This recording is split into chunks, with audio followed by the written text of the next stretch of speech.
The Astros also gave one of their pitchers a extension, not 6 years, but 5 years, not $126 million, but $64 million. Cristian Javier. Now, he had 3 years left of arbitration, so they're buying that out, and then they're going to add 3 more on top of that. 2 more. Yeah, that makes sense. That's the easier math. Math pod. 2 more on top of that, which gets him to a decent salary by the end of it.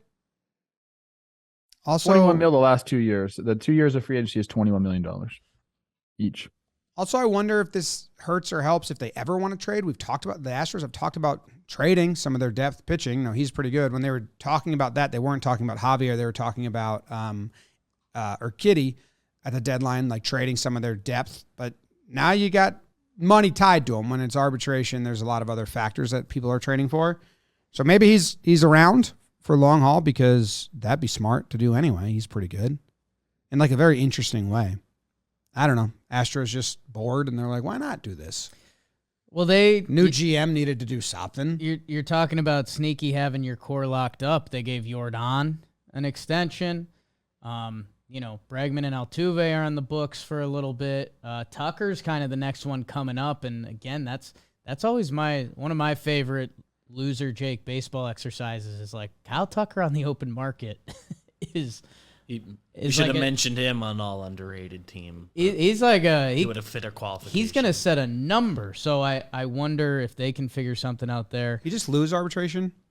I'd ask you. Yeah, I think Kyle Tucker just lost his arbitration case. Javier last year, 25 starts, a 2.54 ERA, 194 strikeouts in 148 innings, a 1.52 ERA plus. I think that means there was only 9 starters with a higher or a better ERA plus than him.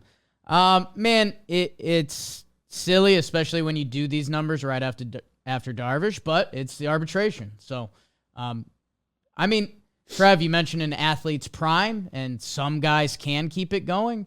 They have Javier through like his non-debatable prime. He's 25 now. This brings him to 30, 31.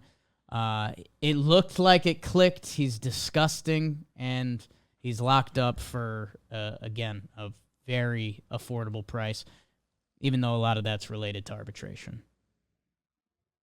I think one of the cooler aspects of this story is, this guy signs at a DR, and, sometimes when you're talking prospects from Dominican or Venezuela, you might get $1 million signing bonus. And then those guys are kind of fast tracked to the big leagues. This guy signed for $10,000.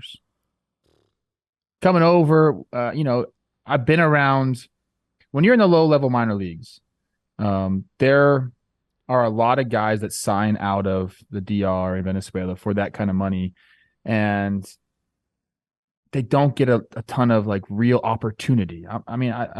You have to really go off to get that type of opportunity. The people that get the bonuses get more opportunity. That's just the way it is. So for him to kind of like work his way up and then kind of like be in this transitional role of I'm a reliever, then I'm a starter, I'm back and forth, I'm a multi-inning reliever, and then finally they trust him to become a starter. He has an incredible outing in the World Series last year.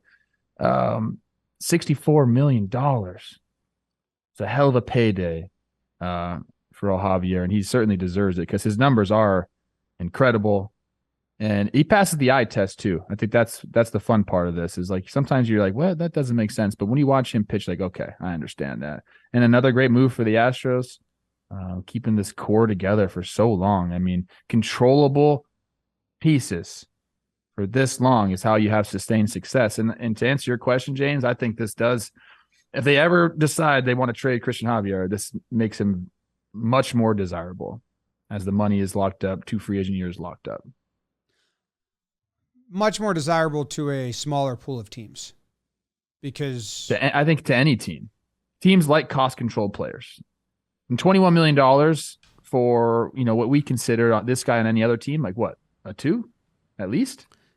Yeah. I just think sometimes you get guys going to like, we've seen the Reds trade for guys before, and we've seen teams that aren't. We've seen the other markets trade for guys that are in the last 2 years, but also you can you can trade him again or non-tender him or whatever. I don't know. It's decent money being shelled out if you're not one of the top third teams that doesn't care about that. But yeah, if you're a contender that's going to be looking for someone of his caliber, then I think it is better. It's kind of everything in baseball, though. Like, I don't know. I don't see the Marlins taking this on. But we've seen. Well, I don't see them trading him at all. Me neither. They're yeah. It's interesting they do this, and then Tucker loses his arbitration, which was They seem to be decently far apart. Yeah, the farthest apart of the year. Bichette was as far apart. It was $2.5 million apart, I think. He loses and got $5 million. He filed at 7.5.